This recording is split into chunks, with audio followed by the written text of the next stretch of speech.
ይህ የሚሰማ ስሜት እጅግ ከባድ እንደሆነ እረዳለሁ።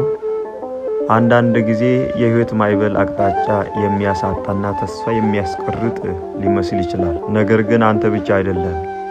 ከአንተ በፊት የነበሩ ቅዱሳን አባቶችም ይህን የመሰለ የጭንቀትና የፈተና መንገድ አልፈውታል።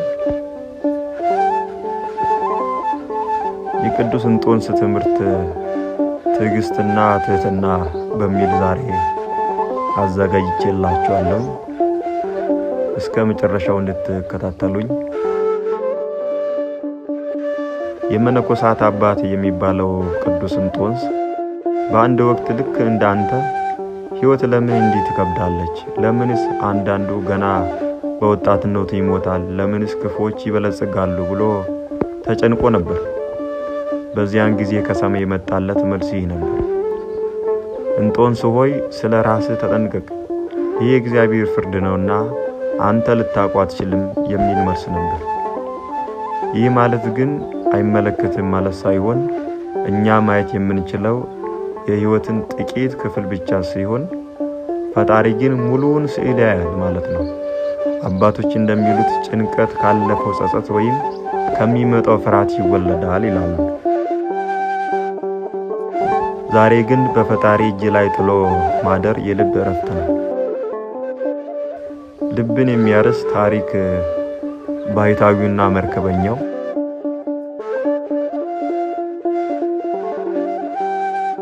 በጥንት ዘመን አንድ ታላቅ ባሕታዊ ነበሩ። ሁል ጊዜ ፈጣሪ ለምን ሰዎችን እንዲህ ያስጨንቃቸዋል ብለው ያስባሉ። አንድ ቀን ግን በመርከብ ሲጓዙ መርከቧ በማዕበል ትመታ ጀመር። ሁሉም ተሳፋሪዎች ይጮሃሉ፣ ያለቅሳሉ፣ ይጨነቃሉ። መርከቧ ልትሰምጥ ስትል ግን አንድ ሰው ጥግ ላይ ተኝቶ አዩ። ባሕታዊውም ቀስቅሰውት ሰው ሁሉ ሊሞት ሲል አንተ እንዴት ትተኛለህ? አሉት። ሰውየውም ዓይኑን ገልጦ መርከቧን እኔ ነኝ የምነዳት ወይስ መርከበኛው? አላቸው። ባሕታዊውም መርከበኛው ነው አሉት። ሰውየውም ፈገግ ብሎ ታዲያ መርከበኛው ካልተጨነቀ እኔ ለምን እጨነቃለሁ? እሱ ጥበቡን ያውቃል ብሎ ተመልሶ ተኛ። ትምህርቱ የሕይወታችን መርከበኛ እግዚአብሔር ነው። ማዕበሉ ቢበረታም እርሱ ግን አልተሸነፈም። አንተ መሪውን ለመያዝ ስትታገል ትጨነቃለህ። መሪውን ለባለቤቱ ስጥ፣ ግን ሰላም ታገኛለህ። ለጭንቀት መድኃኒት የሆኑ ከአባቶች ምክሮች የተወሰዱ ልንገራችሁ። ቅዱስ ዮሐንስ አፈወርቅ እንዲህ ይላል፣ ጭንቀት ሰይጣን የሚጠቀምበት ትልቅ መረብ ነው ይላል። አንተ ግን ይህም ያልፋል ብለህ እመን። ፈጣሪ ካልፈቀደ አንዲት የራስ ፀጉር እንኳን አትረግፍም ይላል።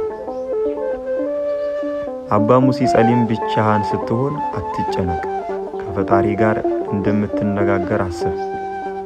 ጸሎት ማለት የጭንቀት ማራገፊያ ቅርጫት ነው ይላሉ። ቅዱስ ይስሐቅ ሶርያዊም ልብ በጭንቀት ሲሞላ መጻሕፍትን አንብብ፣ ንባብ ለነፍስ እንደ ቀዝቃዛ ውሃ ነው ይላሉ።